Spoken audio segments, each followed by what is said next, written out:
Sziasztok! Megnézzük, hogy mit mutatnak a lapok a jövő hétre, a következő 7 napra, mire számíthatunk. Ahogy már az előző alkalmakkor is csináltam, 3 különböző kártyából kérek útmutatást, hogy mi az, amire számíthatunk.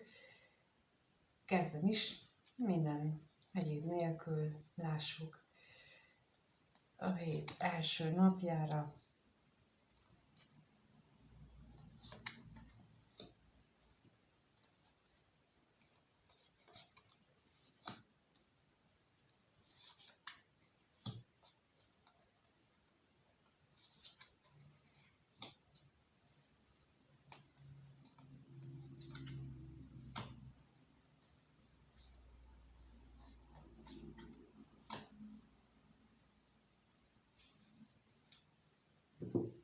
Ez volt az egyik kártya, aztán itt a másik.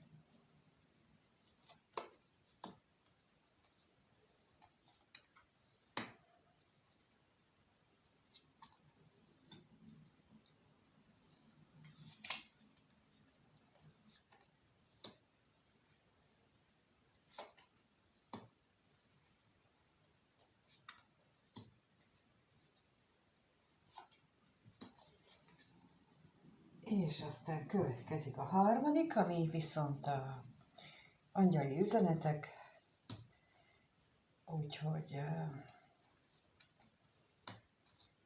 ebből mást is megtudhatunk, akár azt, hogy mit javasolt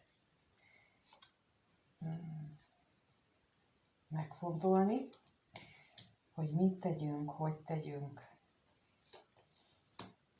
És még egyet ebből. Ő lesz az. No.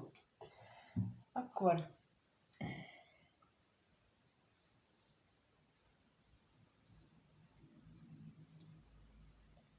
így az első, második, az egy jó, talán jó lesz már. Na, első nap kijött a kert, a botok 10-es és a szívet tartó férfinek a lapja. Érdekes, mert a kert az egyébként a nyilvánosan felvállalt dolgokat is jelenti, a tiszta dolgokat, azokat, amelyik, amit bárki láthat, amit bárkinak megmutathatunk. A botok 10-ese viszont arról beszél, hogy ez a személy, aki ezt a botokat cipeli, a terheket cipeli, az másik kártyákon túlterhelt, alig bírja már el. Itt ez a fajta megjelenítés, ez nem azt mutatja, hogy túl van terhelve, hanem azt jelenti, hogy összeszedte a botokat, nem is biztos, hogy mind az övé, tehát nem biztos, hogy minden teher, amit cipeltek, vagy cipelünk, az mind a mi terhünk, minden esetre még elég jó állapotban vagyunk, és visszük. És ezt mondjuk úgy tesszük, hogy ez semmi titkoli valónk nincsen, hanem nyilvánosan is fel tudjuk vállalni ezeket a terheket, vagy legalábbis úgy gondoljuk, hogy ez bárki megtudhatja, nem kell ezt szégyelnünk, hogy mi miért visszük. Viszont itt a szívet tartó férfi az azt jelentheti itt az első nap, hogy ezek a terhek összefüggésben lehetnek egy számunkra kedves személlyel, és lehetséges, hogy ilyen vonatkozásban viszont azt jelentik így a lapok, hogy ez a szívet tartó férfi talán olyan terhet ró ránk, amit nem biztos, hogy megosztunk a nyilvánossággal, vagy pedig ő nem osztja meg azokat a terheket, amiket ő cipel, nem osztja meg velünk, nem osztja meg a nyilvánossággal, hanem csak a szívét tartja és még csak nem is adja oda, hanem ott van. Szóval az első nap lehetséges, hogy célszerű lenne elgondolkodni azon, hogy milyen terheket cipelünk mások helyett, elsősorban, bár nem biztos, hogy megterhelő, még nem biztos, hogy érezzük ennek a súlyát, a túlsúlyt, de lehetséges, hogy egyesek már igen, illetve hogyha van egy ilyen személy az életünkben, aki a szívünket a kezében tartja, az mennyire vállal fel bennünket, vagy mi mennyire vállaljuk fel őt az életünkbe, és hogy mi kellene ahhoz, hogy ezt megtegyük, hogy a felvállalást, a nyilvánosság előtt való felvállalást megtegyük.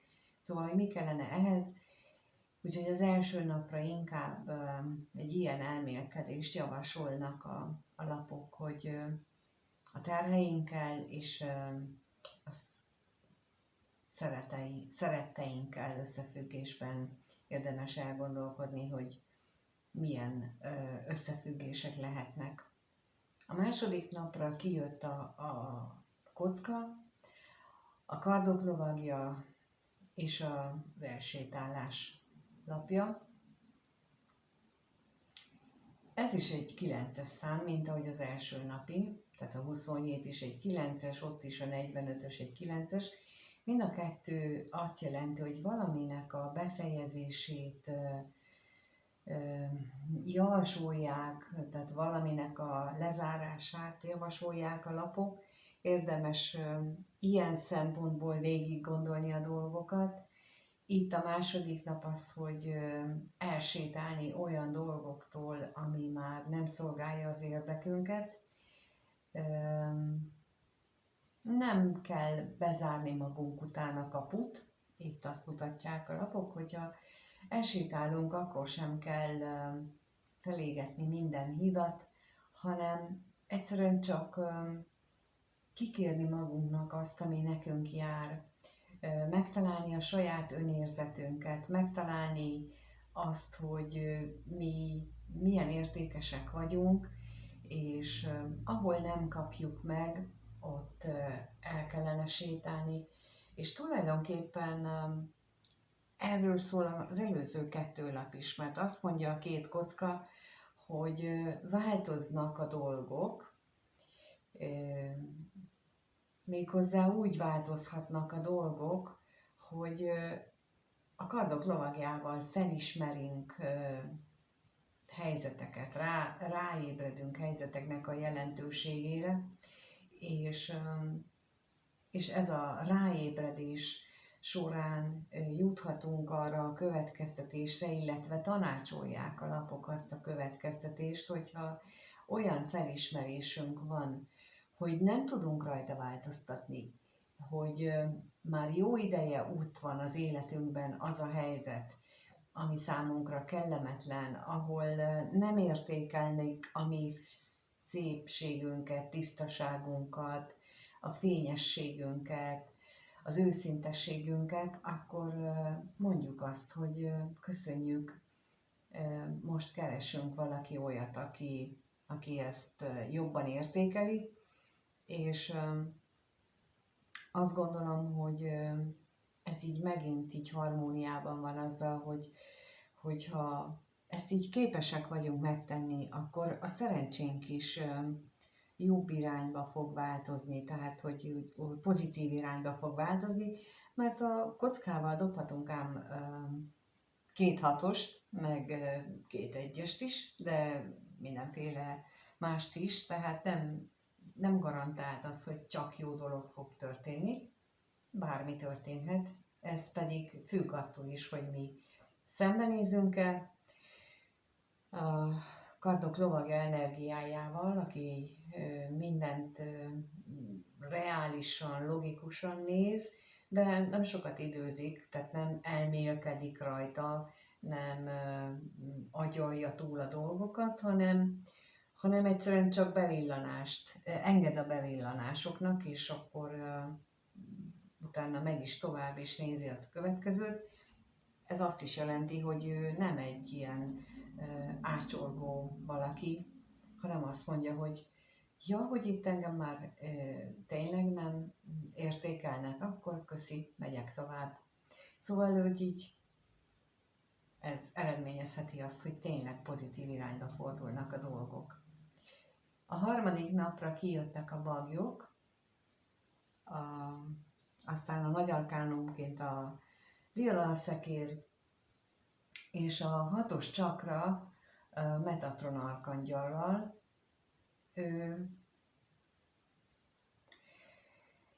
Ő a harmadik szemcsakránkhoz tartozik,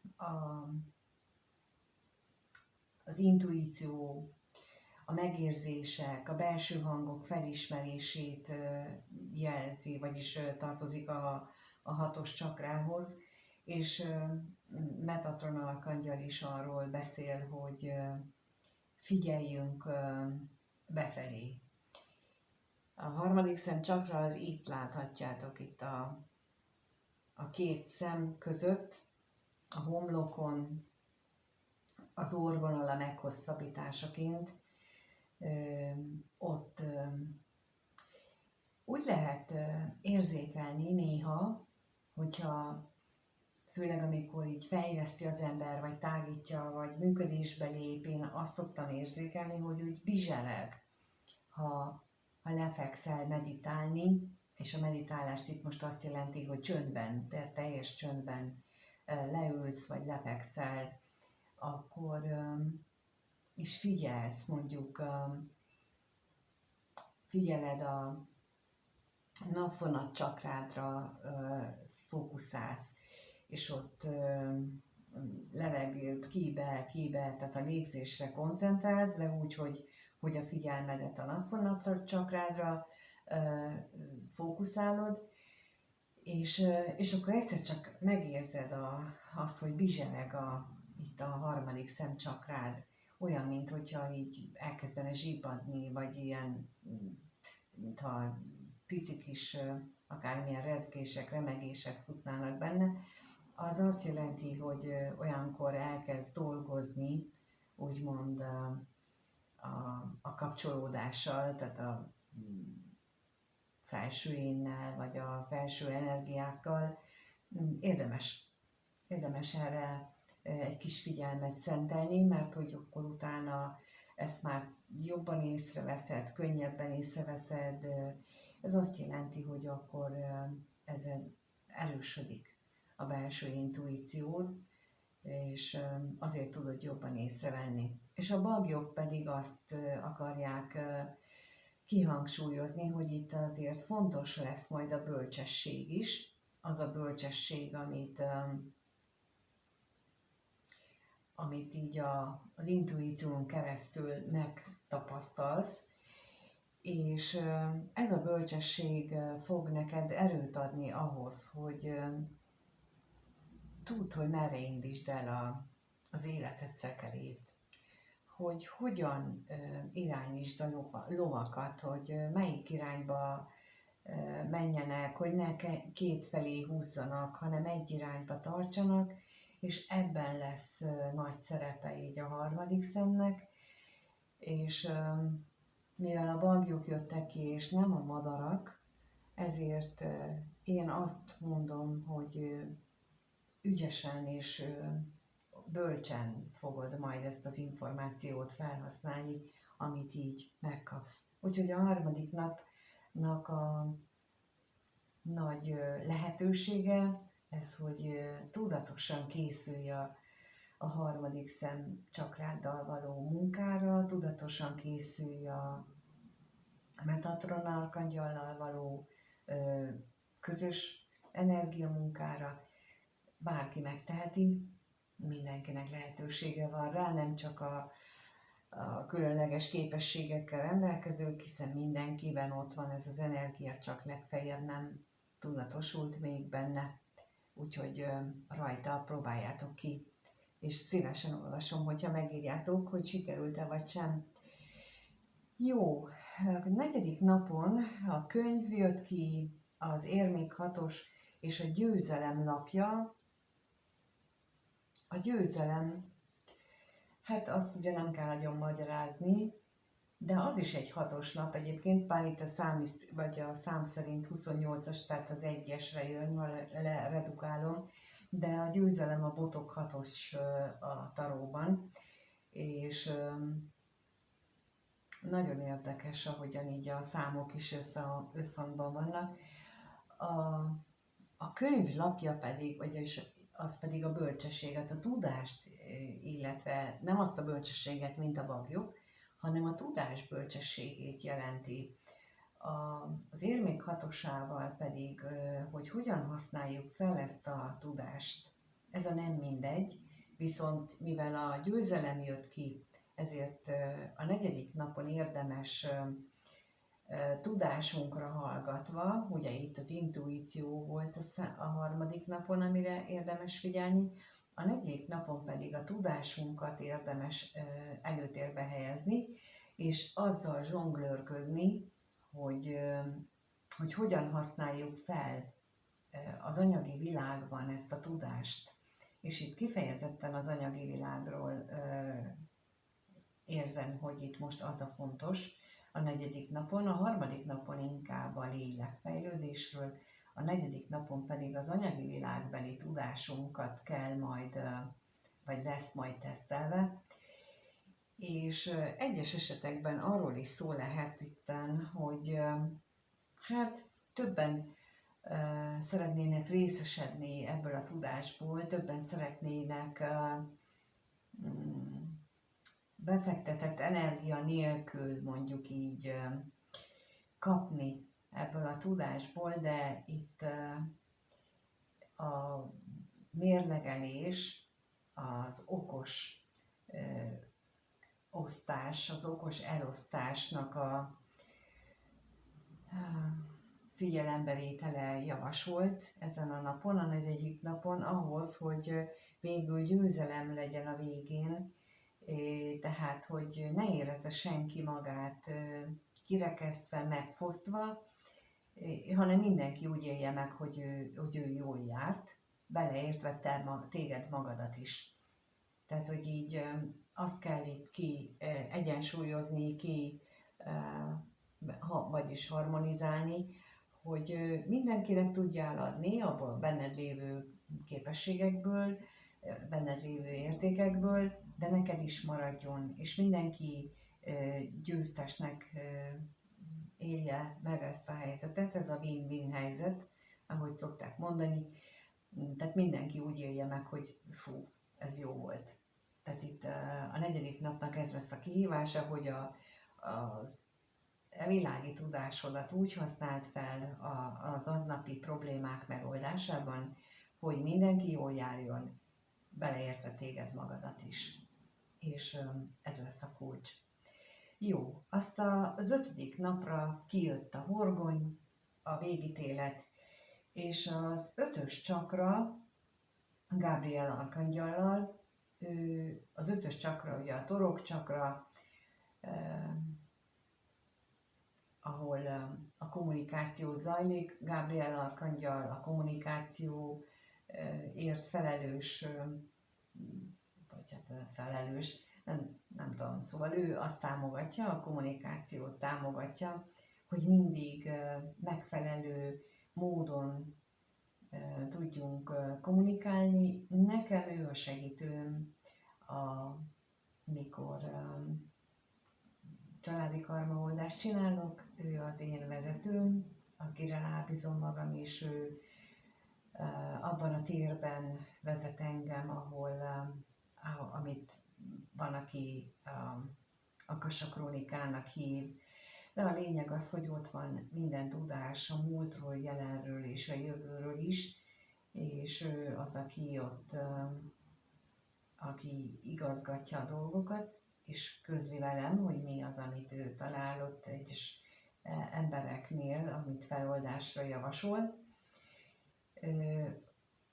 És én maximálisan hagyatkozom rá, tehát ebből a tapasztalatomból kiindulva én is azt mondom, hogy itt az 5. napon lehetséges, hogy munkával kapcsolatosan, de az is lehetséges, hogy valami olyan helyzettel kapcsolatosan, ahova eddig nagyon lehorgonyoztatók, ahol úgy éreztétek, hogy na ott aztán amíg az idők végezetéig ti ott már elvagytok, ott lehet, hogy egyfajta újjászületésre lesz szükség, vagy annak a lehetősége érkezik meg itt az 5. napon, és érdemes itt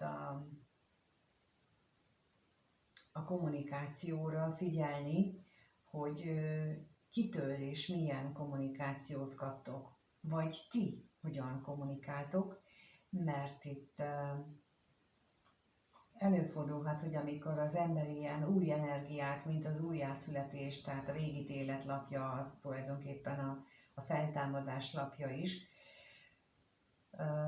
Itt is azt láthatjuk, hogy az angyal fújja a trombitát, hogy akkor ideje valami másképp csinálni a dolgokat, mint eddig. Ez jelentheti azt is, hogy másképp kommunikálunk. Én szoktam kérni imába,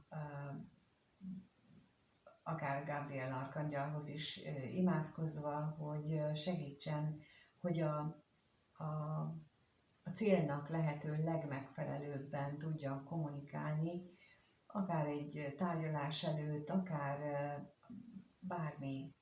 Például oldás előtt is mindig szoktam így imádkozni és kérni, hogy megfelelő az oldás szempontjából, vagy ami éppen jön, tehát hogy nagyon sokszor ami jön, azt kérem, de mindenképpen azt, hogy segítséget, és itt erre adódik lehetőség nektek is, hogy egy olyan bebetonozódott, berögzült helyzetből kilépjetek, vagy más szempontból lássátok meg, vagy ti magatok újuljatok meg, hiszen itt a végítélet az jelenthet titeket, magatokat is, hogy ti legyetek azok, akik megújultok, és egy új életet kezdhettek el. Ezt mutatják a lapok. 6. napra kijött a gyűrű, a botok lovagja és az action, a cselekvés ideje. A gyűrű önmagában véve ugye jelentheti a házasságot is, de itt most inkább egy elköteleződést jelent az én érzéseim szerint. Lehetséges, hogy egyes esetekben, egyes nézőknél arról lesz szó, hogy akinek volt az életében egy ilyen jövőmenő, botok lovagja személy, akiben nem lehetett megbízni, aki ugyan nagyon tüzes és nagyon szenvedélyes volt, de nem maradt sokáig, hanem jött is és ment is, és most minthogyha beindulnának a dolgok, így az actionnel, tehát a cselekvés lapjával, és elmozdulnának a dolgok az elköteleződés irányába. Tehát itt nagy esélye van annak, hogy aki ilyenben érintett, az számára itt valamiféle hosszú távú dolog készül, vagy annak legalábbis az első lépése. Energia szinten itt lehetőség adódik erre, és fontos, hogy ezt a lehetőséget észrevegyük, mert mint ahogy mondtam, a botok lovagja, ez nem egy kitartó dolog, nem egy hosszú távon itt maradó, az egy ilyen, tényleg egy pillanatnyi lehetőség is, hogy felismerjük-e, tudunk-e élni azzal a felismeréssel, amit itt a 6. napon kapunk. Ezért javaslom, ilyen nyitottsággal figyeljük a nap eseményeit, és ha nem baj, ha később jövünk rá, például este, mikor átgondoljuk a napot, hogy jaj, ott lehet, hogy azzal kellett volna kezdeni valamit, nem biztos, hogy az már elment az a szekér, úgyhogy akkor érdemes még visszakapaszkodni, és akkor átgondolni, és akkor azt mondani, hogy jó, hát akkor ezzel kapcsolatosan én ezt szeretném, és holnap akkor ez ügyben elkezdek lépéseket is tenni, például, hogyha aznap este már nem, és mondjuk ezt így leírod. Ez akkor azt jelenti, hogy te már akkor megteszted az első lépést, és akkor onnantól kezdve folytathatod is. Ha viszont ezt így elhagyod, és majd holnap foglalkozom vele, akkor az viszont el fog úszni nagy valószínűséggel, mert itt a botok lovagja a cselekvés lapjával együtt azt hiszem, hogy nem vár holnapig. Viszont a 7. napra érkezett a fa, az érmék királynője és a múlt temploma.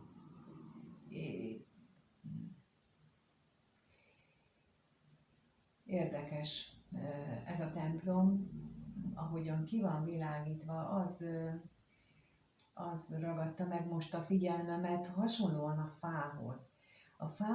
A fánál viszont ott a szivárvánnyal van,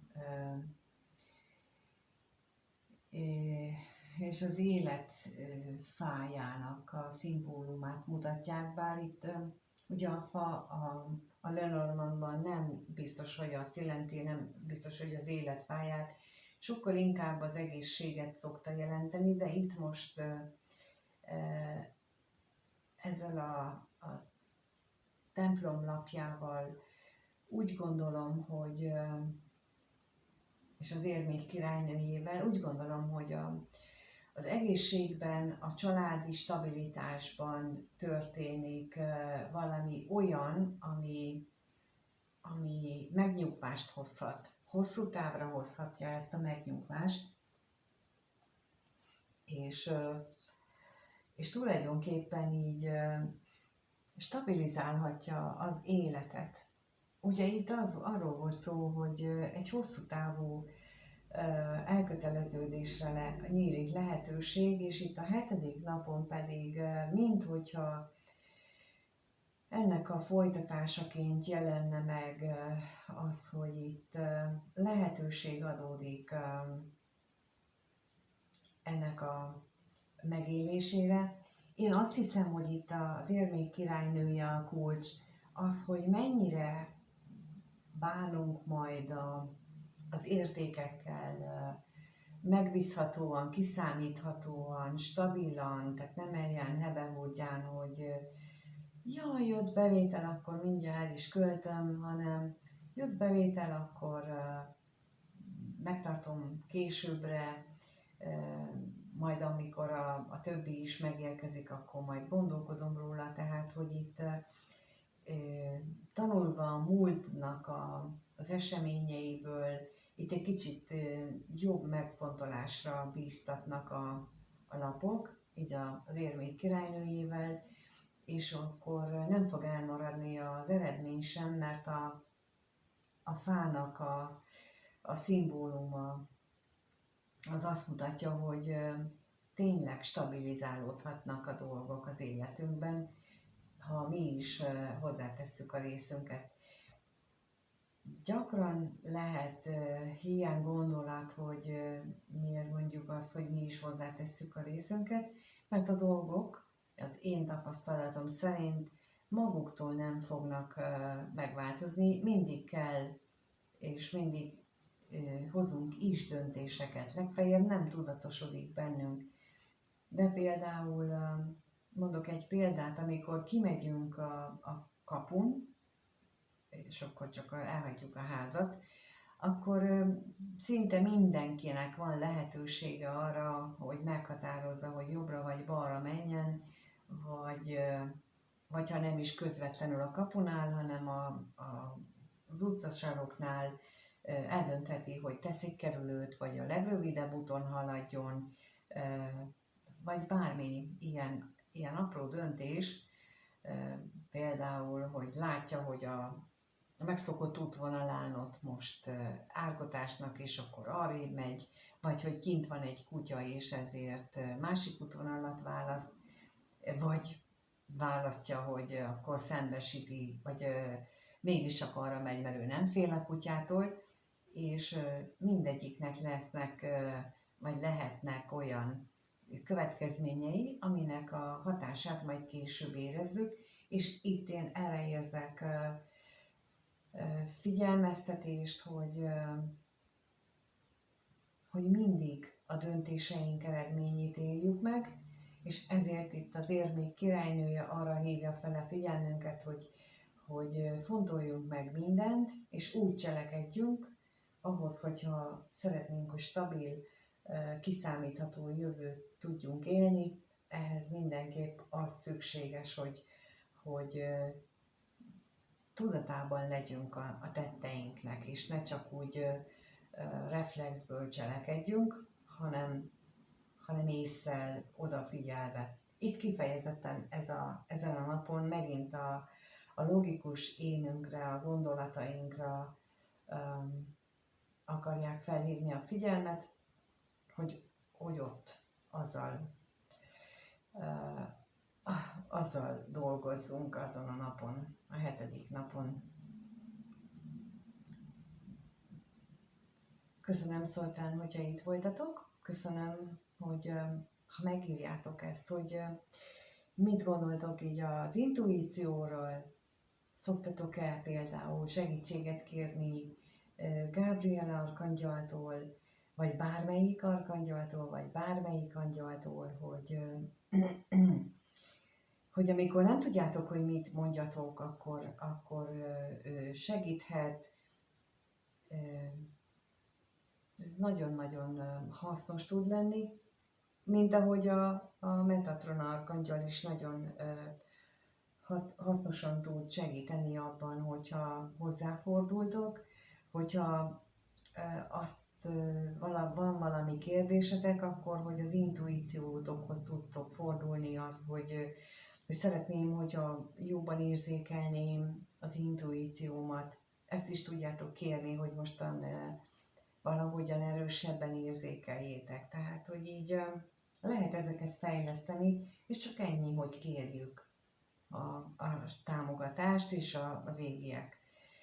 Ha nem ütközik bele bármi olyanba, hogy ezt nektek nem lehet, akkor fognak segíteni. Ezért célszerű mindig oda tenni mögé azt is, hogy amennyiben ez lehetséges, vagy amennyiben ez nem ütközik az én feladatommal, akkor kérem a segítséget, és akkor így tudnak segíteni. Szóval, ha ezt így megírjátok, nagyon köszönöm. Köszönöm a lájkokat, feliratkozást, ha lájkoljátok, és vagy a kommentbe tesztek egy akármilyen jelet, azzal azt tudjátok támogatni, hogy a YouTube minél több embernek mutassa meg ezt a kirakást. Hát, ha ők is hallanak valami olyat, ami számukra fontos, és valamikor az életben fel tudják használni, vagy, mint ahogy mondtam itt az előbb, hoz egy olyan döntést, amiknek az eredménye majd akár évtizedek múlva jelenik meg, de éppen innen indult. Úgyhogy nem tudjuk ezt sosem, hogy milyen esemény, melyik döntésünknek a következménye, de egy biztos, hogy mindig a mi döntésünk következménye. Köszönöm, és mindenkinek minden jót kívánok. Sziasztok!